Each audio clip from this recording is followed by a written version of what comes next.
Hey everybody, it's Jason Blaha here, and yes, I'm still drinking my morning coffee. I decided to go ahead and do a second informative today. No, this isn't my current events, even though it is about another YouTuber.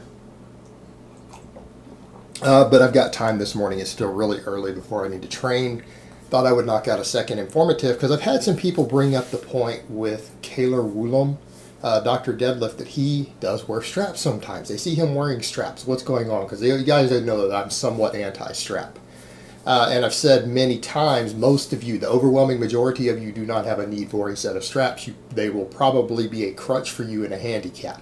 Then we see Dr. Deadlift, and that name is aptly titled because the guy is actually intelligent and holds a world record in 2 weight classes in the deadlift. And they weren't just small records. He didn't just like inch out the other guys by 20 or 30 pounds. No, they're like crazy record breaks. So, I mean, we're talking about a legitimately strong deadlifter. And here's what I'm going to say. There are exceptions to most rules. There aren't exceptions to every rule. What he is doing is absolutely an exception to that rule. But I want to state that what he's doing makes sense. I want to explain it. I totally get it. I totally get it. Actually, I consider him to be a valuable resource for people who want to get better at their deadlift. He's actually a good source of information. Dude's legit all the way around. But what I always tell guys, don't just assume because an elite lifter does something that it's smart or it makes sense.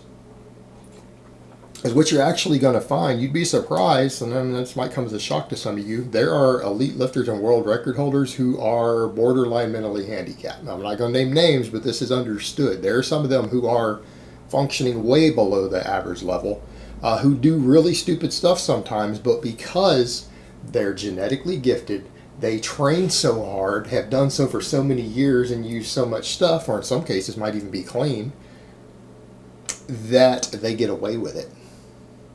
And they're successful in spite of it, not because of it.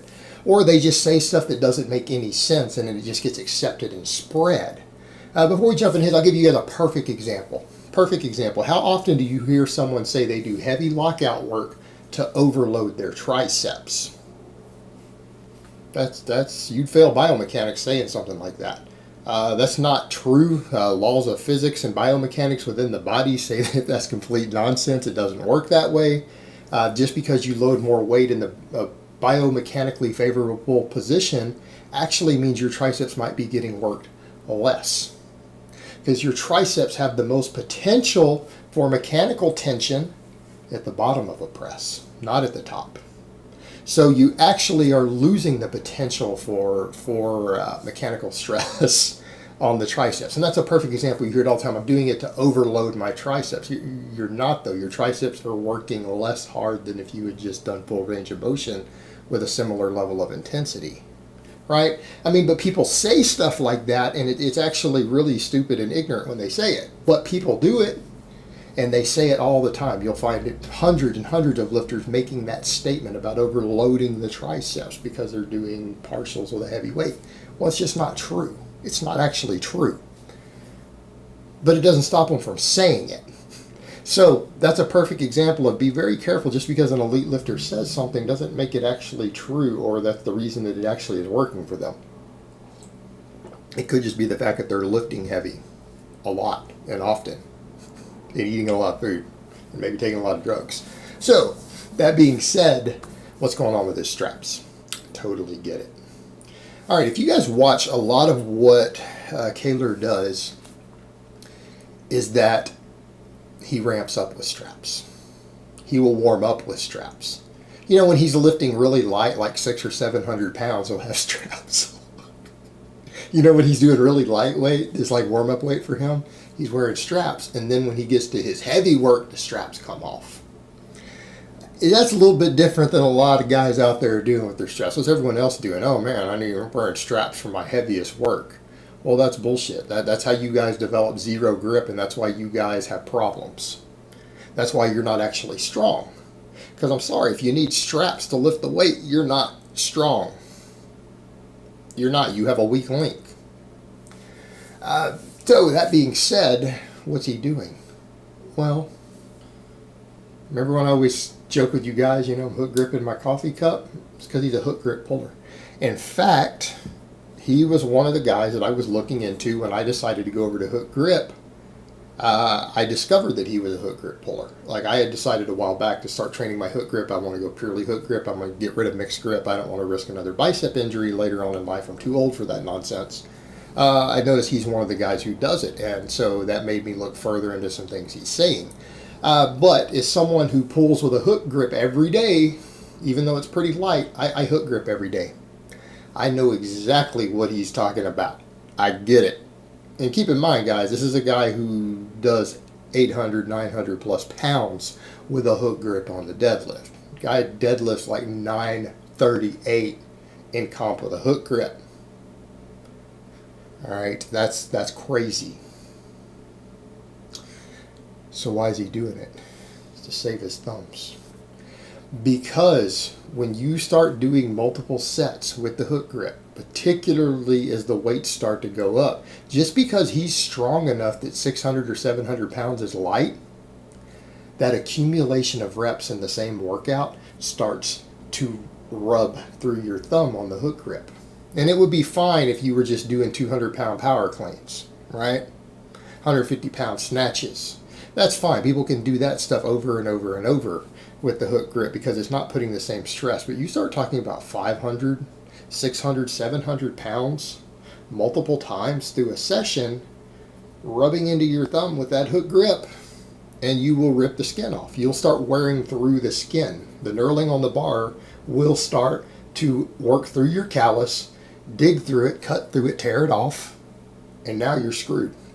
So what he is basically doing is he's not wasting his thumb. It's not even about grip training, because when you are doing hook grip work, you're not training your grip the same. It doesn't actually train your grip very well to hook grip. So if he just pulled hook grip, because I always tell you guys, a lot of you guys, for a lot of your pulling, you need to drop the straps because you're not getting the pulling volume to build your grip. But when you're hook gripping, the hook grip itself isn't a very good grip trainer, even with a heavy weight. So you would probably need to be doing other grip work. It's just like me. You guys see that I'm doing like 18 sets of rows every week right now, all right? That helps my grip. I do pinch blocks to help my grip because I only do singles on the deadlifts.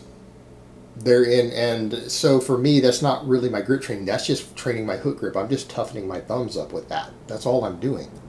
But I'm not going that heavy yet. So, I mean, that's a perfect example of a difference. What he's doing, he realizes it's not going to train his grip anymore. In fact, his grip is fine. The guy deadlifts over 900 pounds raw. His grip is not an issue. So what he does, so that he doesn't rip his thumbs, he uses straps on the ramp ups. You know, when he's working with 500, 600, 700 pounds, he just wears the straps, because to him that's not a significant weight, and all it's going to do is rub the skin off of his thumbs. And then he's not going to be able to pull heavy with the grip that he uses in competition, because now his thumbs are messed up. So he waits until he starts hitting 750, 800, 900 pounds. Then he throws the straps off. That's when he starts going raw and using the hook grip, so that he only has to do a handful of reps. So you only see him do about 3 or 4 reps in a session ever with his actual competition grip, which is a hook grip for him. All right? And then he does his own separate grip work and rows and everything else, because he does a lot of rowing. He's big on rows, which again makes a lot of sense.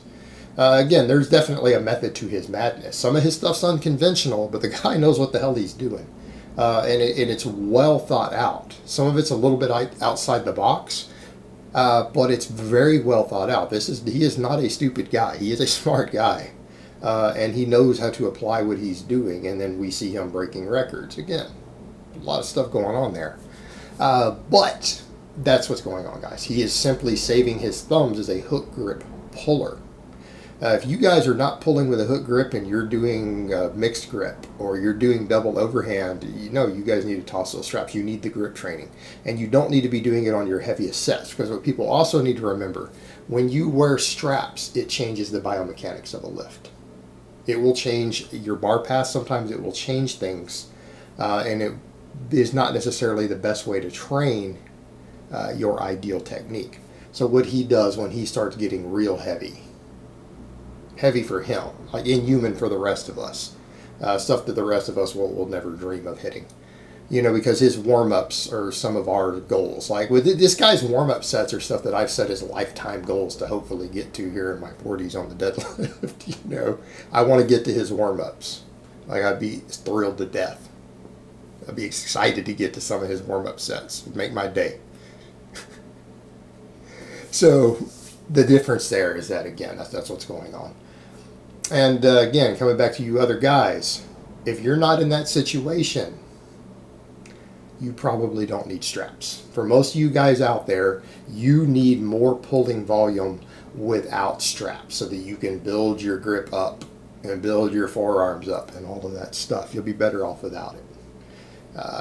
But again, we're dealing with someone who is hook gripping enormous amounts of weight, who needs multiple ramp up sets to get to that weight, to get his nervous system ready, to get everything ready for him to pull that sort of weight. It takes him a little while to build up, and if he goes to his full competition grip, his hook grip, it's going to wear his thumbs out. And because a mixed grip would be a different bar path, the straps actually would more closely replicate his hook grip bar path. He ends up being closer to what he's actually going to do with his other grip later than if he had just did a mixed grip or whatever to warm up. So again, totally different animal, because again, you're talking about a guy lifting enormous amounts of weight who does a hook grip, who still does separate grip work and rows and all that other stuff on top of it. So again, we're talking about an ultra elite level lifter. For most of you guys out there who are doing something totally different, you still probably don't need straps.